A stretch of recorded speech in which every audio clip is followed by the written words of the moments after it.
दोस्तों देखिए, अगर किसी पत्नी के द्वारा अपने पति के ऊपर सिर्फ इस आधार पे 498 का मुकदमा दर्ज करवाया जाता है कि मैं उसको तंग परेशान करूंगी या उसको सबक सिखाऊंगी, तो इस तरह के जब झूठे आधारों पर कोई मुकदमा दर्ज करवाया जाता है तो ये बात तो आप मान के चलिए कि इससे नुकसान पति को नहीं होगा। पत्नी ये सोचती है कि मैं अगर झूठा केस दर्ज कराऊंगी तो पति नाक रगड़ता वो उसके पास आएगा या उसकी जो कही हुई बात है उसको वो मान लेगा, उसके ऊपर दबाव बनाएंगे। तो इस तरह की सब चीजें बेबुनियाद चीजें हैं। झूठा केस अगर पत्नी करती है तो उसका सबसे बड़ा नुकसान होता है पत्नी को ही। इस बात को मैं साबित करूंगा इस वीडियो के जरिए, और जो जजमेंट सुप्रीम कोर्ट ने दिया है वो अपने आप में एक जो है बड़ा जजमेंट है। इसलिए इस वीडियो को दोस्तों अंत तक देखिएगा, और अगर आप हमारे चैनल पे नए हैं, पहली बार हमसे जुड़े हैं, तो हमारे चैनल को सब्सक्राइब जरूर करें और वीडियो को पूरा देखिए तो पूरी बात समझ में आएगी। देखिए, मामला इसमें यह था कि एक पत्नी के द्वारा 498 की एफआईआर दर्ज करवाई जाती है अपने पति के खिलाफ। उसके साथ साथ में और अन्य धाराएं भी ऐड करवाई जाती है उसमें।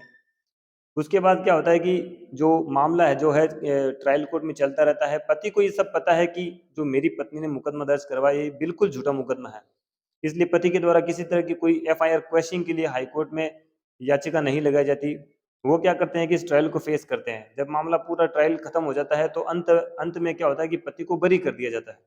अब पति इसमें बरी हो गया, पत्नी का इसमें समय भी बर्बाद हुआ, और पत्नी ने जो सोचा था कि मैं अपने पति को सबक सिखा के रहूंगी, तो वो सबक भी वो उसको खुद को सीखने को मिला कि किस तरह से एक झूठा केस करने से टाइम बर्बाद होता है। तो यहाँ पे दोस्तों दूसरी बात ये हुई कि जब पति इस मामले से बरी हो जाता है तो उसके बाद में पति के द्वारा फैमिली कोर्ट में तलाक की एक एप्लीकेशन लगाई जाती है पत्नी के खिलाफ। और उसमें ग्राउंड ये लिया जाता है कि मेरी पत्नी ने मुझे जो है हैरेसमेंट किया है मेरे साथ में, और जो मेरे खिलाफ झूठा मुकदमा दर्ज कराया और मैं उसमें बरी हो गया हूँ, इसलिए ये एक मानसिक और शारीरिक प्रताड़ना है जो मेरी पत्नी ने मेरे खिलाफ की है। इस आधार पे वो फैमिली कोर्ट में तलाक की एप्लीकेशन लगाते हैं।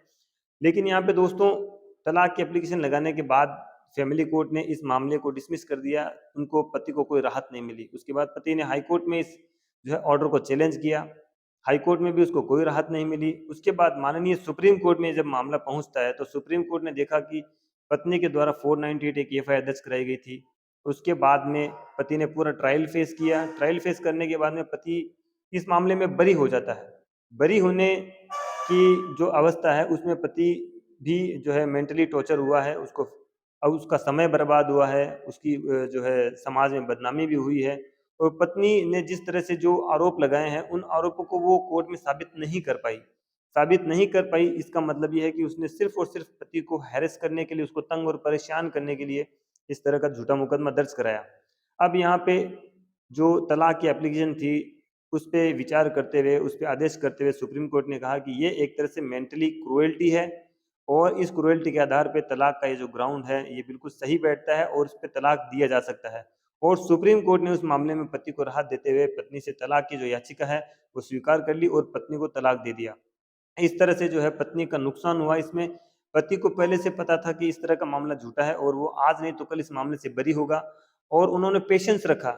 यही बात दोस्तों मैं आपको कहना चाहूंगा कि अगर आपके ऊपर भी 498 का इस तरह का झूठा मुकदमा दर्ज होता है तो आपको भी क्या करना है, पेशेंस रखना है। अपने जो है अपने आप को जब्त रखना है। आप बिल्कुल भी इस तरह से कंफ्यूज मत होइए कि आपको क्या करना है।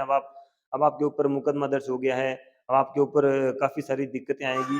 दिक्कतें तो आएँगी, लेकिन अगर आप पेशेंस रखेंगे तो सारी समस्याओं का हल भी कहीं न कहीं आपको मिलेगा ज़रूर। और ये जो सुप्रीम कोर्ट का जजमेंट है दोस्तों, ये बहुत ही काम आने वाला जजमेंट है कि जिन लोगों के ऊपर इस तरह के झूठे मुकदमे पत्नियों ने दर्ज करवा रखे हैं, वो लोग इस जजमेंट का फ़ायदा उठा सकते हैं। दोस्तों आज के लिए इस वीडियो में इतना ही। उम्मीद करता हूँ कि वीडियो में दी गई जानकारी आपको पसंद आई होगी। ख़्याल रखिए, सुरक्षित रहिए, तब तक के लिए जय हिंद।